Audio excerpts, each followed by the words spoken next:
us, everybody. You're hanging out with Alexander Turbin and Joe Leonardo. We're comic books from coast to coast. I'm a comic book creator. My name is Joe Leonardo. And along with Alexander Turbin, I'm one of the creators of the Entropy Alliance. This is our new book. This is going to be out shortly. I'm hanging out with Alexander Turbin. Alexander, what are you working on lately? I am working on actually a lot of different things all at once. I'm working on Entropy. I'm working on the new Random Access. I'm working on a Turbo Pit Fighter thing. I'm working on Morgrim, the Savage Cyclops. And I'm finally starting to color my H.P. Lovecraft and Robert E. Howard thing. You are a busy, So, busy, busy man. That's an so I'm a admirable. busy beaver. And Dude, that's a lot but of one of work. the That's awesome. You know, the thing too yeah is you yeah get your plus work done too. You know what I mean? That's yeah not just plus like a pile of work that's been building up for years. I've been watching you slowly build all that stuff and then slowly get it yeah. done and put it aside. You know what I mean? So you're constantly working. It's an admirable thing you do. Yeah, yeah. But one of the things that happened yesterday or the day before or whatever, through my own stupidity, I lost my website. So I saw I'm that. gonna I'm sorry to hear that. yeah, yeah. And so I'm going to be getting a new website, and that's when I'm going to start this whole big thing that I've been talking about with the comics creator marketplace. So I'm hoping to get you to complete your Six Lords of Sound to the way you want it, so we can sell it. And I'm going Absolutely. to hopefully have the H.P. Lovecraft thing done, and we'll have a few other things. Paul Courtjohn, I'm working with him to get his own book out, and some other creators. I'm hoping to have like 5 or 6 people. So when we launch with the website, it's going to be a little bit like that Power Pulp thing. Yeah, Have you heard of that? I have seen Yeah, it. Yeah, I have. yeah. I, I, Only a little bit less. It's going to be more like anybody and everybody. I got And you. it's for me, I want it to be like, if you don't have a website, give us, send us your book, we'll sell it there. Yeah, if you have your website and you want to promote it elsewhere, send it to our place. I just want everything to be on the website from indie comics creators and, for everybody to do it. So that's Are my you dream. are you part of the PowerPole website right now? You No, taking no, not yet. no, not yet. I've discussed it with the some of them, Because and I think I've they've seen a said that handful they of want to people up reach out there. and I stuff. think like Matt Che is up there, and Yeah, I think Jamie's up there too, isn't he? yeah. Who? I don't Jamie with know. Jamie. I don't know. I don't think Jamie is yet. I But thought maybe I it's know maybe that I saw. they're going to do some. They're going to do some great stuff. And I think one of their things is they're really going to try to do the distributing.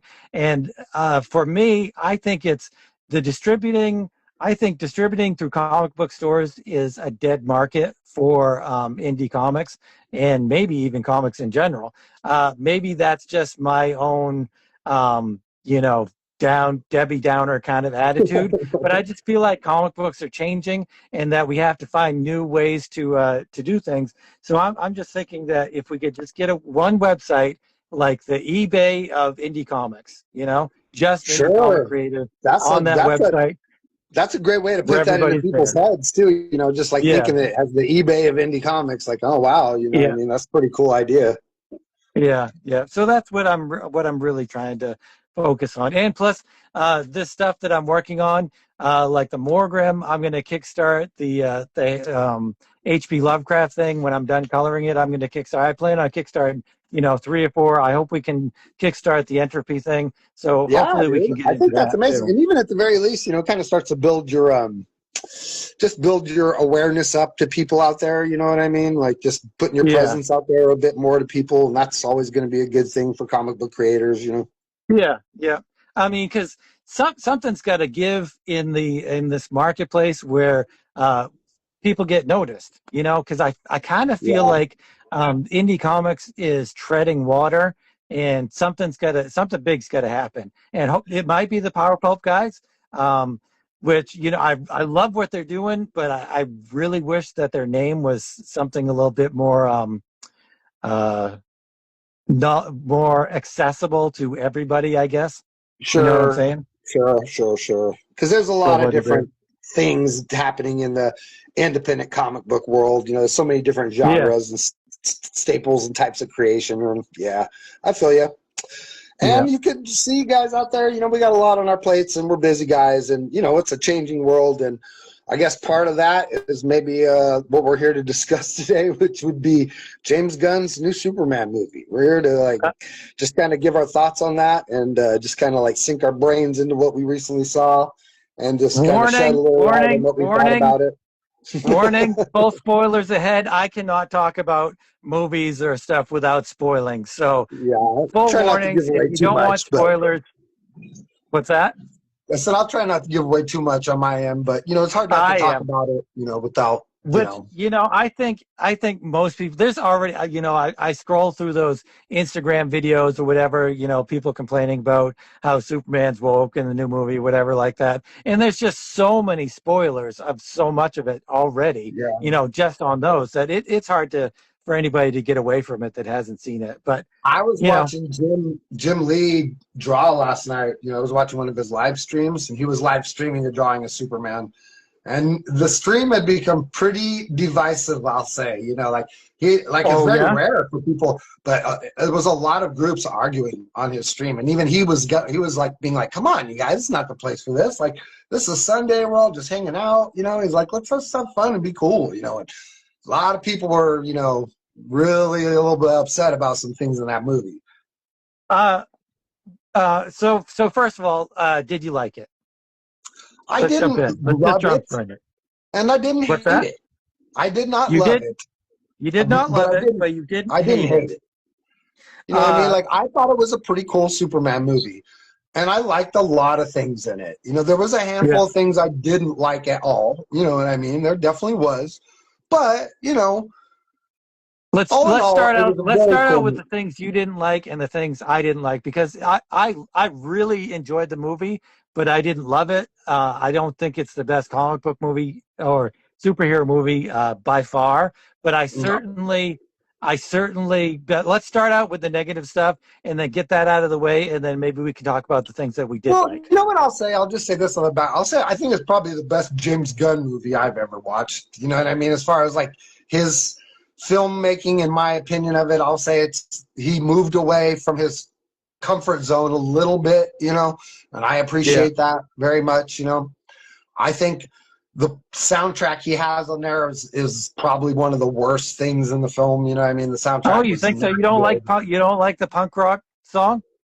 There's nothing wrong with that. There's nothing wrong with that they had that, okay?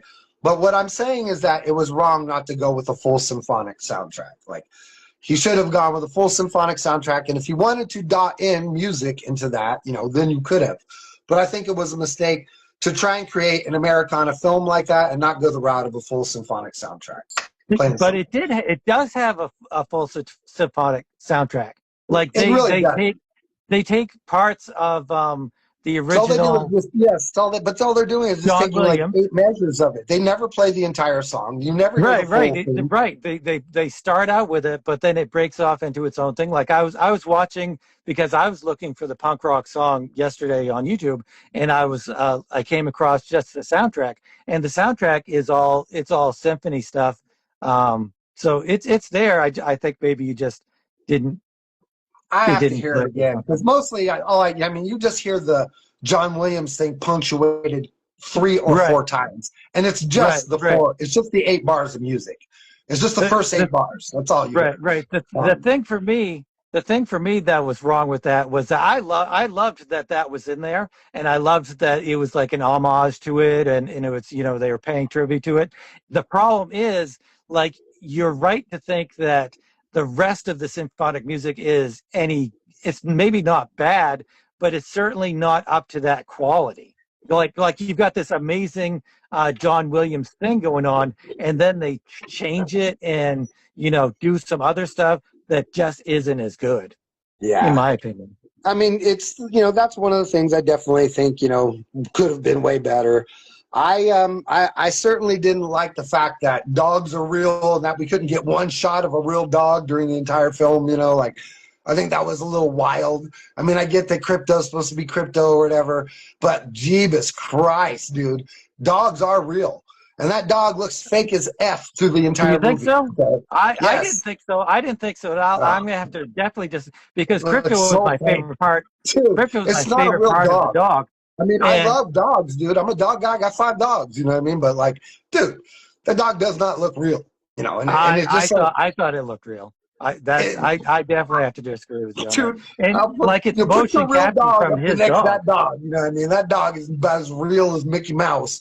But Like you right know, here. I mean, Here's a picture. Here's a look, picture of it. You can see it. You don't think yeah, he dude, looks it real? looks fake as hell. That thing, Uh, dude, like it just does not look real. Like, you know, I'm uh, sorry, definitely, it's my opinion is that definitely, they should have gotten. definitely do. I mean, they should have done a real dog and then CG'd that dog for scenes instead of They being like, did. oh, They no, did. dude, there's no shot where that dog is real. There No, isn't. no. Oh, all right, all right. I see what you're saying. Yeah, you're right.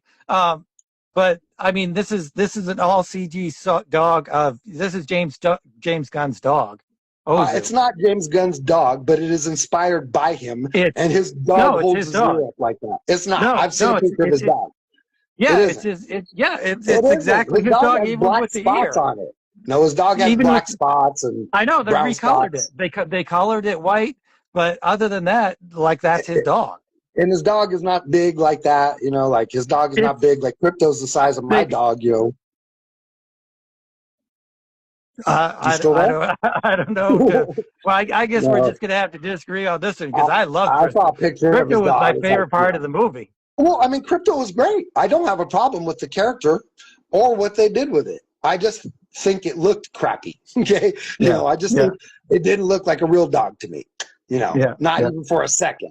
But that's just yeah. my opinion. You know what I mean? If Right. everybody Yeah. takes it home that the dog looked fantastic, then I'm glad that they, you know, I'm glad it worked for them. You know See, what I mean? I haven't really heard anybody else say that. Like when She-Hulk came out, I know a lot of people were talking about the CGI and stuff like that, and I could definitely see that, but I don't really see it at all Well, there's a on lot of this. stuff people are just ignoring for this film. You know what I mean? Which is fine because it's like, we all love Superman. I mean, who doesn't? I Yeah, mean, people love the character. It's been around for a long time, you know, like there's plenty of things I could pick apart that I wanted, you know what I mean? But yeah, it's not yeah, like yeah. those things that like, it's not like they deviate, you know, crucially or whatever. I mean, there's a handful of things that I really hated, but like say, it would have I been want to cool. I want to hear the things you hated. It would have been cool to see like the clumsy Clark Kent. Okay. Like that's kind of maybe like out of all the Zack Snyder stuff, like that might be like one of my most unfavorite things is that what they do is essentially what has become the norm. And I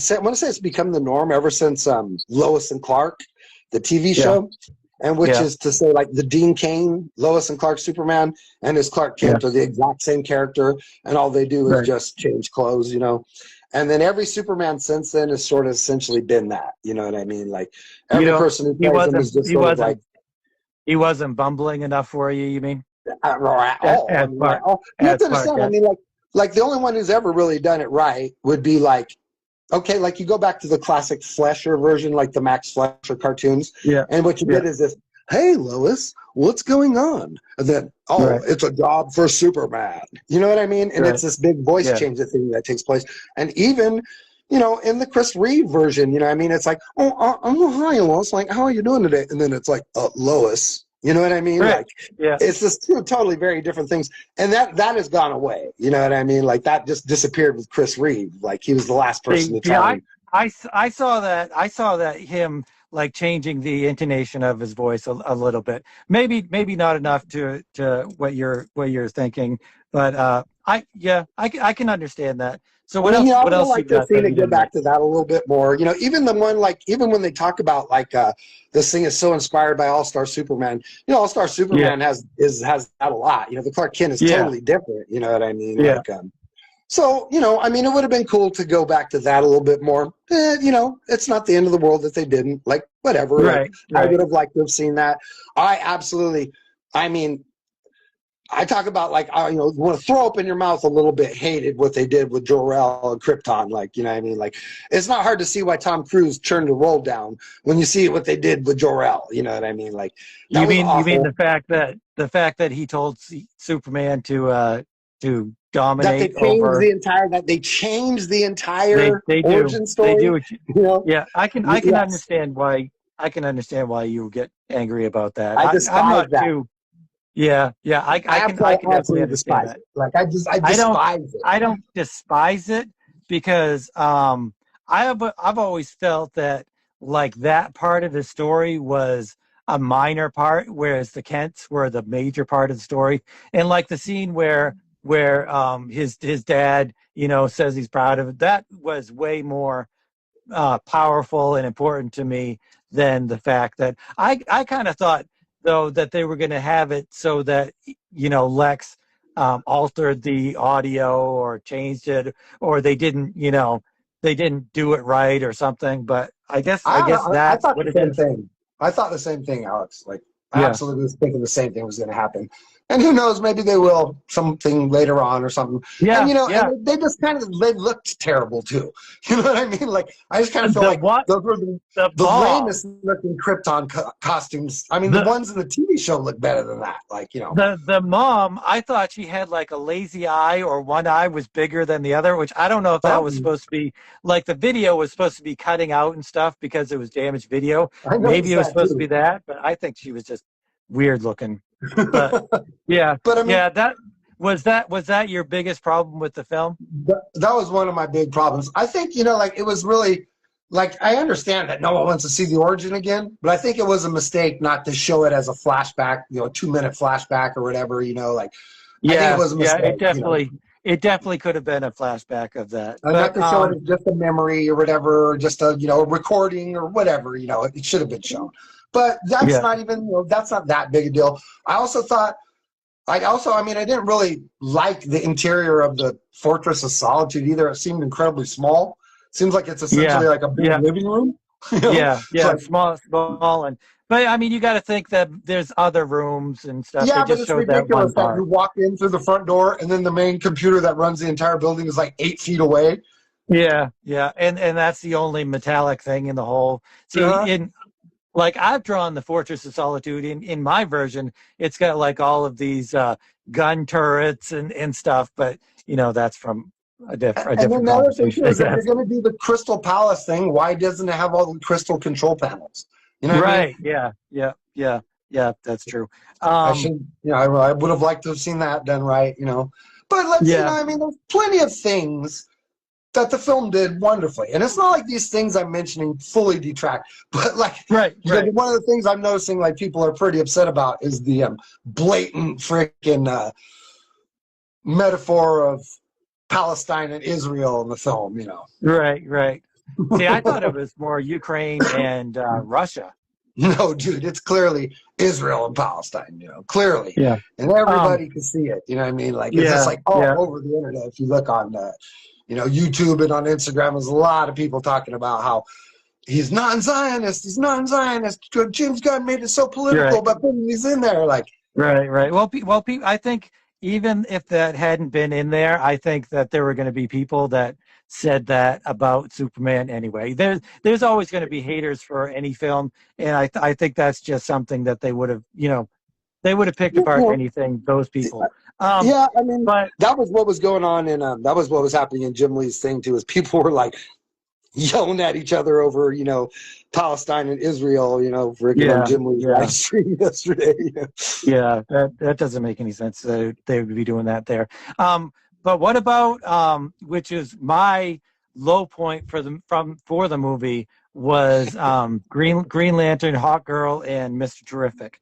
Um, like they gave Mr. Terrific some screen time, and he was good. I liked him. I enjoyed him. But the other two, like, why were they even in there? Like they Yeah, didn't do you can anything. tell. It's just him feeding them, like feeding little bits and pieces to the machine. Because, like, I know Yeah, that, like, I know the Green Lantern TV show is not too far off. I think that's probably coming yeah, this fall or something like that. And I understand that he's got a pretty big part in that. You know, the Green Lantern, the Guy Gardner or yeah, whatever. You know, I understand yeah, he's got quite a bit of screen time in that. So they're probably yeah. preparing you to, you know, be familiar with the character to, you know, have them move into larger whatever space in the DC universe stuff, which is, Yeah, you know, in all honestly, I'll say like I'm not a fan of Guy Gardner, but I thought it was pretty cool, and I thought his version of him was pretty honest, and it looked it's yeah, yeah. it's It's that's what pretty he on looks like. point. Except he should have been swearing. You know, I Well, think he should have the been. thing is you can't do that in a Superman movie. But You I can't. have You can't. seen, I've seen already him speaking on the exact same subject that you just mentioned, and he Yeah. swears that he's never dropped so many f-bombs in his life, except for stuff on the new Green Yeah. Lantern show. Yeah. Yeah. And then, So he'll but be cursing a lot on Green Lantern. Hawk Girl, I think didn't even. This Justice Gang. Yeah, I understand it. Fine, they're going to turn into the Justice League. They're going to have some sort of, evolution and something like that. And if they're going to introduce these characters, give them something. Give them something to do. They're Yeah, fighting that creature in the background, but especially Hawk Girl. Hawk Girl did nothing. yeah, she got no love pretty much. Yeah, she just got like a couple Yeah, scenes on screen, and that was it. But I yeah. mean, it was. I think How honestly, it's a bit of a mistake to introduce all those characters in a Superman film. You know what I mean? Like, but you can see he's just biting at the bit to get his universe up and running and trying to get Yeah, yeah, everything out the door. As much of it out the door and the first try as he could. You know what I mean? And I yeah, don't yeah, honestly have a problem with any of that. I mean, I get because it's the DC universe is like that.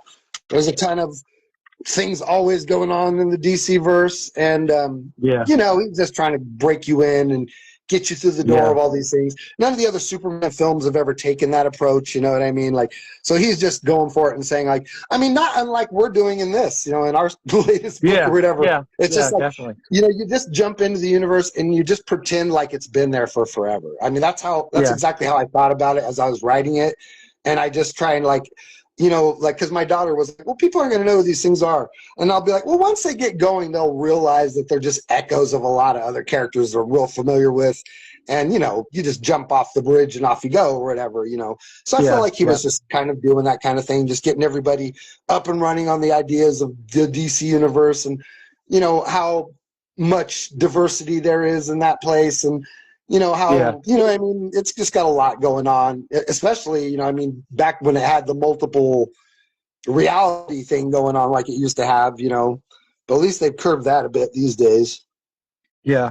How did you feel about, and this is what I didn't really like. I didn't like the whole Mrs. Tessmacher and Jimmy Olsen That was ridiculous. storyline. I, I felt I, like I all the didn't whole, really like it.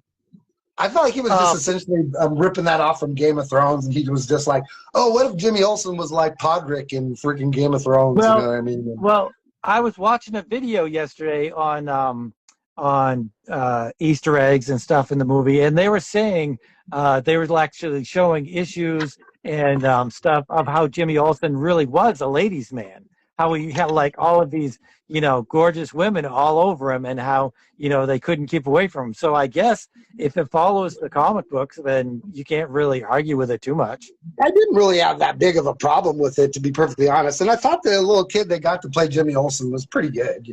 I Oh thought it yeah, was he's really great. cool to see like the whole cast of like that because that's the modern cast of the Daily Planet. You know what I mean? Like if you're Yeah, watching, like if you turned on the Superman Adult Swim show that's on HBO Max right now, those yeah. are all the characters that permeate, including the Mike Wolf guy, I think, or Steve Wolf is his name, or something like that. And that's the guy who was playing. He was the Saturday Night Live guy with the mustache or whatever. I don't know who you're talking about. The dude who was like who was hanging out with Jimmy Olsen and the guy with Oh, the all right. mustache who was like Oh, all right. the Yeah, yeah. comedy the comedy The relief guy. sports. Yeah, the Yeah, his sports name's guy. like Mike Wolf or like Steve Wolf. It's like Steve Wolf on sports or something like that. Yeah, Like yeah, is the character and he's this jock guy who just thinks he's the coolest or whatever. But he's a yeah, giant retard. yeah. And I thought that I was I fun. didn't. My biggest problem, I guess, with all of that stuff was, and this will lead into what we thought of. What do you think of before I get into Lois Lane and Perry and all that stuff? What do you think of Corn Sweat? How do you did you think he was a good Superman? I mean, it's I think that movie was pretty good for what it was trying to do. I don't think his performance was in any way revolutionary because pretty much all he did was the same thing the TV guys do. He played like if he had this great deviation between the characters, like maybe I would be like, wow, he's really quite an actor. Because like like Chris Reeve, he created that performance based on an old Cary Grant film he had seen, you know. And in the Cary Grant film, he's a suave bachelor guy who pretends to be a nerd to win a girl that he likes, you know, or that won't have him as a, you know, as a big shot rich guy or whatever. And like Chris Reeve talks about borrowing that, like just ripping it off essentially. But the film was so old that nobody knew it. You know what I mean? Like no one knew what he was doing or whatever. But see, the problem now is that if you do that now, you're instantly going to be compared to Christopher Reeve, you know. Yeah, yeah. And that might be very difficult for any person to pull off, you know. I thought he was fantastic. I thought he was probably the best part of the movie, like which he should be. But I thought that, you know, I didn't really love the flying scenes and all that stuff. I thought actually that was kind of flying scenes. It just didn't look very good. That whole thing, like he's got a GoPro on his shoulder or something. Like I just don't dig on it. Yeah, and I didn't love it. And the close-ups of the S, I thought that was just too much.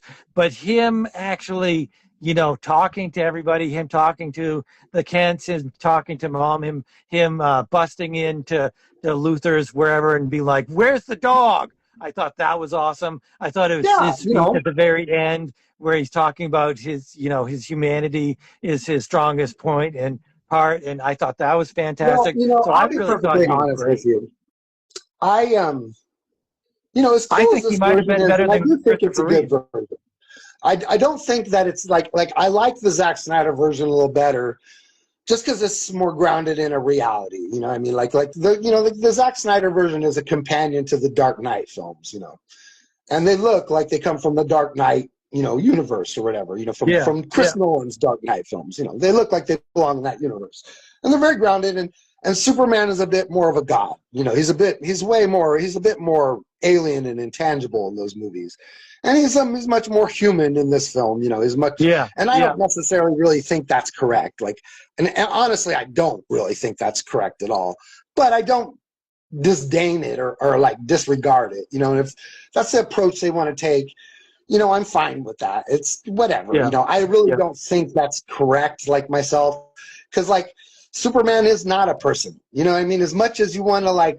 He came to Earth and all that stuff and was raised by those kindly couple. And as much as he loves Earthlings, he's not a human. You know, he's not, dude. And he's from a race of people that are way more evolved than we are. And like the scene where he loses his temper at Lois and goes, "People are gonna die," you know, like that's fully out of character for him. And it's not just out of character from the films; it's out of character for him in the entire history of his character in the comics. You know what I mean? Superman doesn't yell. He doesn't lose his temper. He doesn't lose his cool. You know, unless he's like fighting and getting like red kryptonited or something like that. You know, and there's a reason behind it. But you know what I mean? He's a magical thing. You know, he's like the worst god in the universe who like, you know, has empathy. So he's the kindest man on earth instead of that. You know what I mean, dude? Like, it's like there's a very tight thing there. And it's not like I think that like humanizing the character like that takes away from it really. But I just feel like, you know, I don't perceive it like that. You know what I mean? I don't. And it's fine. I didn't dislike it or anything. It's cool. Yeah. I mean, you know, they want to present them as very human, and there was a lot of stuff there to like. I mean, I loved it. I loved the fact that he's more like his defining character is his humanity. I mean, he spends the majority of his life on Earth being raised by the Kents and having them as, you know, his main, you know, motivation, whatever. But also like. I think it grounds him, and like the end scene where, you know, you have the beginning scene where he's soothed by his Kryptonian parents, and then the end scene, and you're like, oh, we're gonna see the Kryptonians again, but you don't. You see the Kents, and that is just an amazing scene. I just thought that was amazing, and it really, I thought it grounded. I loved him being depowered. I really do. I think Superman is just too powerful. He's still super strong. He's still super fast. He still has all of these powers, but he can't go back in time and fix everything. He was just too powerful. I don't think they depowered him. I just think he's younger and he's just still learning, whereas, you know, learning that, you know, the boundaries he thinks he has aren't really there yet. You know what I mean? Like, That's all, because that's kind of the way Superman has always worked. It's like, Invincible is kind of built on that exact same idea, which is that, like, he lives in this world where he's like very, apt to hurt something if he's not very careful all the time. So Yeah. even that transfers over to the fights with super guys. He knows that most of them aren't at the same level as him. We've had little discussions about this very same thing working on our story, where it's like, as much as he is an overpowered guy, he doesn't go into every fight and like trying to just unleash himself. And then sometimes, it takes years for him to realize that what he thought was a cap was not a cap, and that he could have gone over it easily or whatever, but Right. he just never wanted to, because it's like, it's part of his fear. In the back of my mind, I've always thought, and this is like I feel like it's a fairly obvious thing, but it's not anyone ever really touched base on, is that I think the reason why Clark is clumsy is because he's very careful all the time not to break things, because Clark knows at any given moment, one moment of unrestraint could resolve in something very disastrous for all the very gentle things around him. And that's where the clumsiness is derived from. It's like the way a lot of people have, or some people have described the Incredible Hulk, where he lives in a world where everything is made out of styrofoam. So that is his power level. That's his strength compared to the rest of the world. And you're right about that. But I do think they depowered him, and I'm grateful that they did, because I am not a big proponent of Invincible Superman. It's not interesting for somebody that can't be hurt. That's why the death of Superman was such a big deal, because he finally did get hurt. And I just think that it's more interesting if he can be hurt. Yeah, it's the beginning of a story. I feel like that Superman could have flown up and turned the Earth backwards if he wanted to. You know what I mean? Like, there was no part where I thought, like, oh, he couldn't do that. He just, didn't, because it doesn't, not every story requires that or whatever. But there's nothing about that Superman that gave me the ring that he couldn't fly backwards and turn the whole planet, back in time. Like, but, that's just the character, The thing about Superman is, like, he has this great freaking power thing, and it's there whenever you need it. And if you're a clever writer, you can manipulate it so we can't have it. And, that was like one of the great things, was seeing him locked in the pocket verse. For the gosh sakes, finally they, put some kind of like, real threat on his shoulders, and it felt like a real threat. You know what I mean? Like, it felt a little scared for him. You know what I mean? Like, they had, created a scenario that was really tough for him to get out of. And, what the really great thing was that he had to escape because of his friends. You know what I mean? And it wasn't just could, he was so strong he could smash his way out of it or any of that stuff. His friends came and saved him. You know what I mean? Just like he does for them. And that's a wonderful message. I love the pocket verse, like traveling through the little portals. That's super DC. Nicholas Holt's fantastic as Lex Luthor. Probably one of the best things in the film. Oh yeah, definitely. I think he did not try, like, when you look at Kevin Spacey trying to be what's his name, Gene Hackman. He's trying to be Gene Hackman, and why try to do somebody else? Or you've got what's his name from the Eisenberg, who just I think that's too far. I think he was a great medium between going too far and not going far enough. Yeah, see, I love the Eisenberg one. I really think it's fantastic. His is it's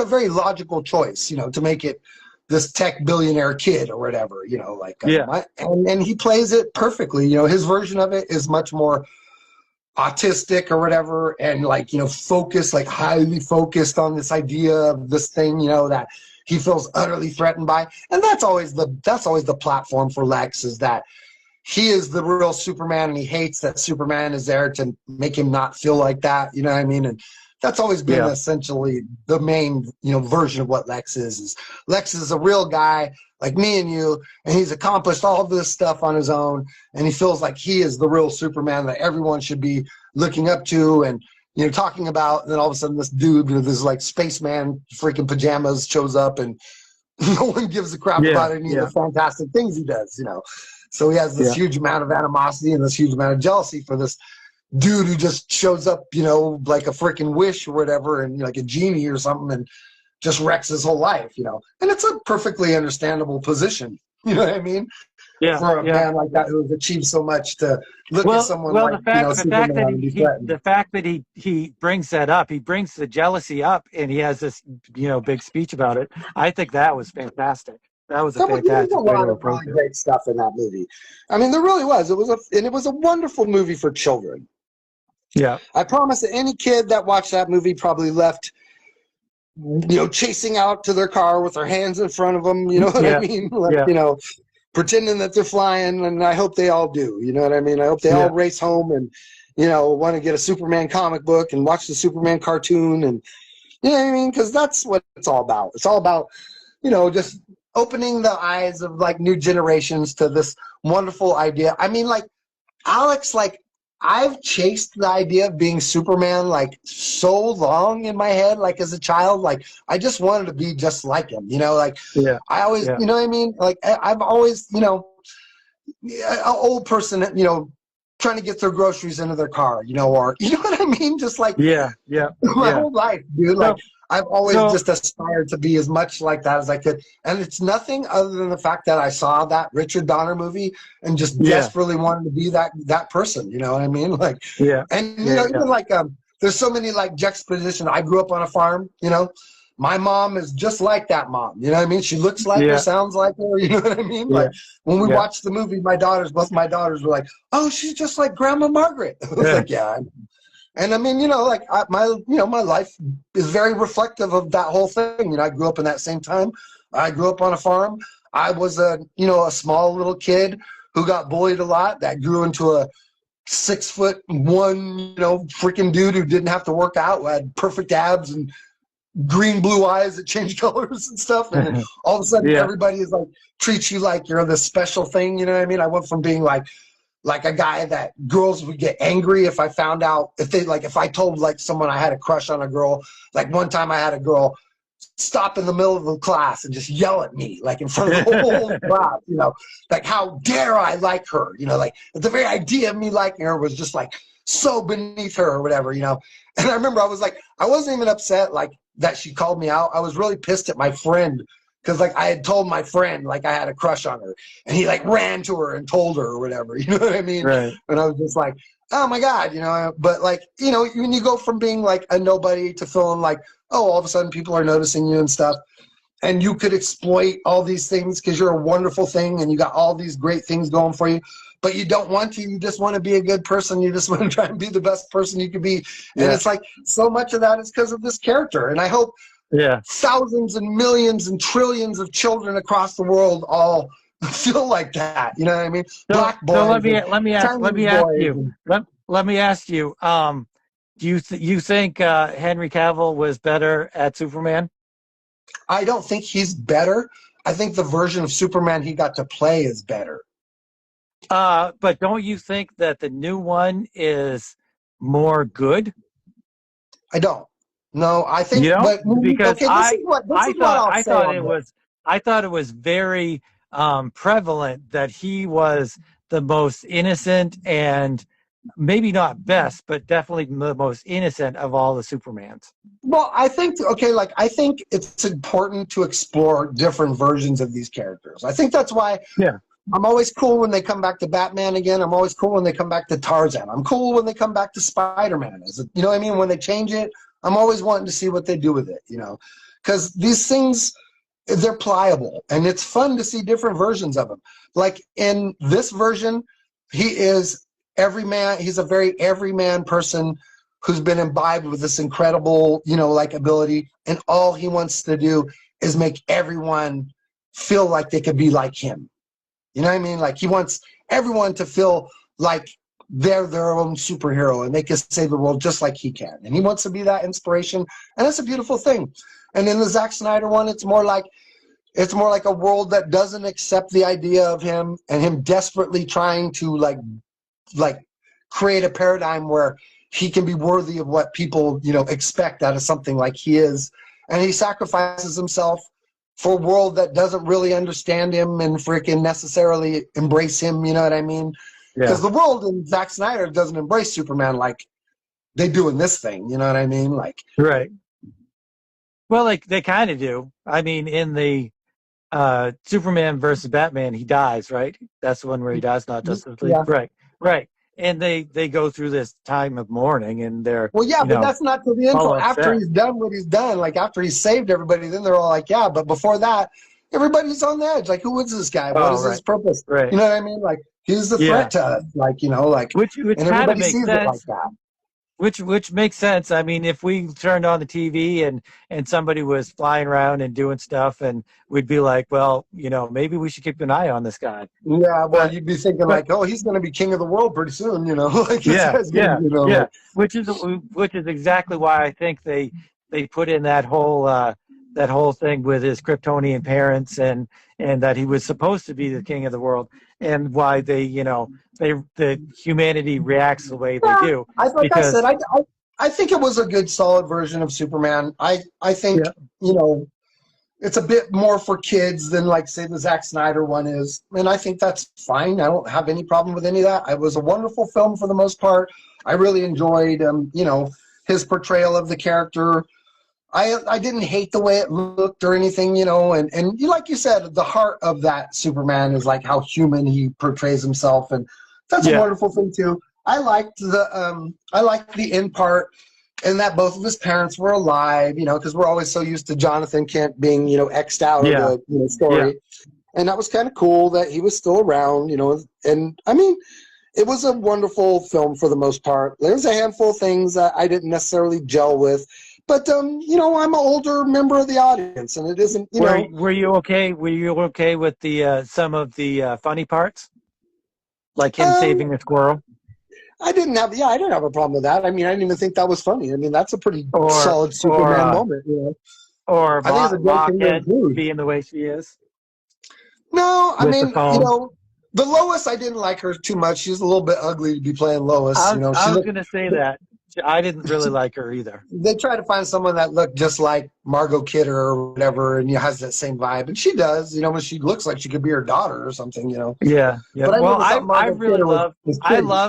I love Mrs. Maisel, which is what she's in, and she's fantastic in that. I definitely don't think it's the actress's fault. I think they just didn't give her enough material. She had the good scene where she's interviewing Superman, and that was a pretty good scene because it kind of showed her edginess or her hard-nosed reporterness, but it didn't show like it was really Jimmy that saved the day, in his contact. She didn't really do any kind of reporting or anything like that. So I really feel like they kind of left her out to dry in as far as she drove the terrific mobile or whatever, and that was kind of cool. But I really feel like she could have been given a lot better material.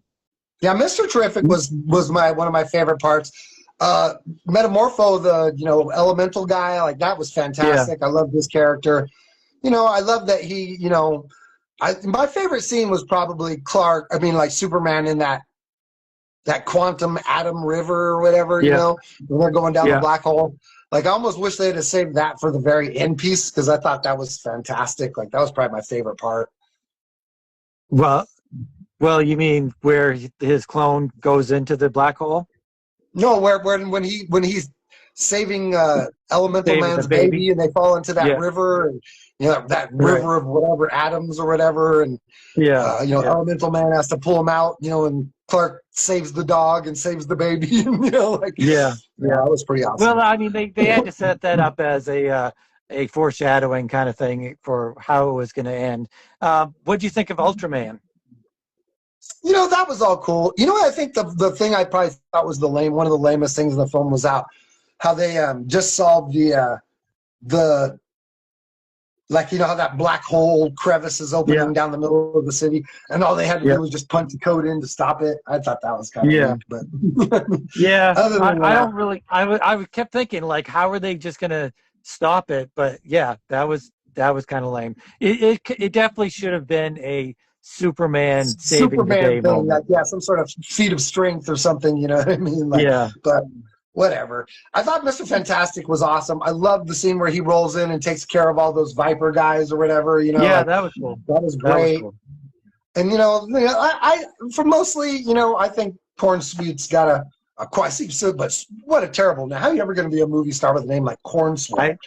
I know that's too bad, but I That's brutal. really thought he was great, and I didn't realize how big of a dude he was. Like I always thought he looked kind of small, but when you compare him to other people, and he's like towering over them, Well, the thing he is, most of fits those the people part. that he's being compared to are pretty short people. He's not that big. That's true. He's six That's two, true. I think, or 6'3". Yeah.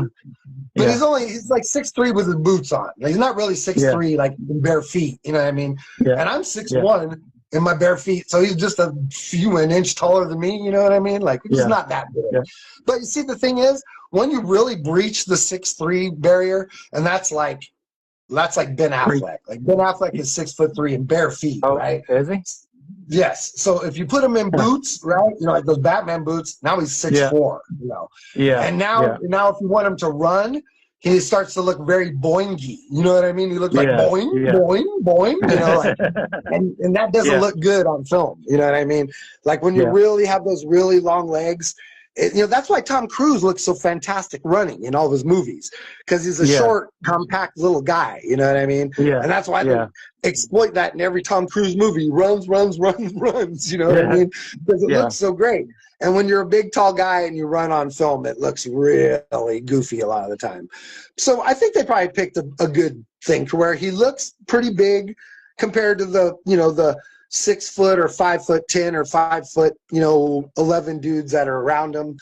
And, he still doesn't look so oversized that he moves awkwardly on screen, you know what I mean? Right. Which could definitely be, like Nicolas Cage almost gets to that zone because he just has he's got a real long torso and his legs are like longer than the rest of his body, you know what I mean? Like, so all those things come into play, like when you're an actor. It's not just your ability to act and all those kinds of things. Yeah. How you look on film, how you move on film, what your appearance is like when you do things, it all comes into, the equation of whether or not you're a real movie star, you know what I mean? And that's a hard thing to do these days. I had these other pictures of Superman stuff. I just kept it on crypto because he's my favorite part. Flick to that Superman, because that Superman is great. Yeah. But we gotta cut the video. I was just wrapping it up here. Yeah, boy, that's a great shot though. That's beautiful. Yeah, he's a great looking Superman. Even the S, still pretty cool. So let me. I'm sure we'll talk more about the Superman movie, especially as the Fantastic Four comes along. We'll probably be comparing them and stuff. But I just want to leave it on this. Give it a 1 to 10. I would give it a 7.5. See, for me, it's an 8.5. Yeah, so, that makes sense. I mean, I want to say, that I have just a bit more compulsive, I want to say, what's the proper word? I feel like ownership. There's a certain amount of ownership I want to take over Superman, having been this child that grew up with the paradigm in my head my whole life, and there's a certain version of him that I always imagined I could be. Here's the thing. Here's the thing. Is your ownership of Superman the Richard Donner Superman movie, or is your ownership of Superman the comic book Superman? I want to say it lands somewhere in between the three. It lands somewhere in between the Zack Snyder paradigm, the Alex Ross, like what Alex Ross did with the character and the way he presents him, and then the Richard Donner film, Yeah. Because, I mean, Superman's been he started off not being able to fly and, not being able to do all this stuff. So he's gone through, he's got 100 plus years of stuff going on, and he's changed quite a bit. So, one person's Superman is not necessarily another person's Superman. Do you remember in the 90s when they tried to image comics up and they turned him into that Electric Man or whatever? Yeah. That was right. You mean right after he died and they split him up into and they came back as the Electric Ray Superman guy or whatever, the lightning super electric beam. That was wild. Yeah. I didn't hate it. he had a mullet. That's when he had a Yeah, yeah. mullet. Well, he had like mullet. lightning hair or whatever. Like he had like blue Yeah, like hair that was like electrified or something. Like like, yeah, and I yeah, think he had like a gambit like full because he was like he was like he had some suit on that was like holding him together like Captain Atom or yeah, something because he become like an yeah, energy yeah. thing or something. So there's no telling where Uh, the character is going to go in the future. When you talk about all this great stuff. But yeah, yeah. James He's Gunn, timeless. congratulations. I think I I'm genuinely pleased that it was as good as it was for me. I was That's good. terrified That's because I great. don't like James Gunn films. And, I think he understood that about a lot of guys like me and a lot of the Zack Snyder hardcore dudes like us who really didn't want to see, anyone else play that character after what we got. But I think Right. he delivered a version that even hardcore Snyder fans like me, and I mean, if you go on Instagram and look around on any Superman post, you're going to find me on there bugging those guys. It's like I was not happy about this movie. And even eventually I capitulated and had to say that I think what James Gunn has done is a more than worthy effort. I'm very proud of the work that he put in. I'm very happy that he worked so hard to create something that's so universally appreciated. I think if Yeah. anything, like, I would have liked if he could have like maybe showed that paradigm of Superman, caring about the whole world without displaying that ideology of the two countries at war. But other than that, I would say like if he was able to do that, I would have probably gave the film a 10. You know what I mean? Yeah. But having to have Yeah. that war paradigm in a film for kids, I think might have been a bit of a mistake for me. Huh. But See, that was one of my favorite parts is when they lifted up that flag for Superman. I thought that no, was it's just great. fantastic. It's fantastic. I just wish they kind of got us into that kind of idea without displaying Yeah. the two countries at war. Yeah. That's Yeah. it. All right. Well, I got to go. All right. Like I said, I'm sure No we'll worries. be talking about this for Yeah. months on end. I'm sure. Yeah, it's good talking to you today, Alex. Once again, you guys are hanging out with Alexander Turbin and Joe Leonardo, comic books from coast to coast. We just wanted to babble on for a few minutes about the new Superman movie. If you guys hung out with us, we really appreciate your time. Once again, Alex and I are comic book creators, and if you want to keep our show up and running, buy our comic books. We're the creators of the Entropy Alliance. We're the creators of Random Access, Morgrim the Cyclops, whose life couldn't be more grim. Just so many great comics from Random Access Comics. If you want to come out and check I'm sorry, I'm having a stroke. If you want to come out and just check them all out, get them all on your list. Make sure you're, hanging out with us every week when we do our shows.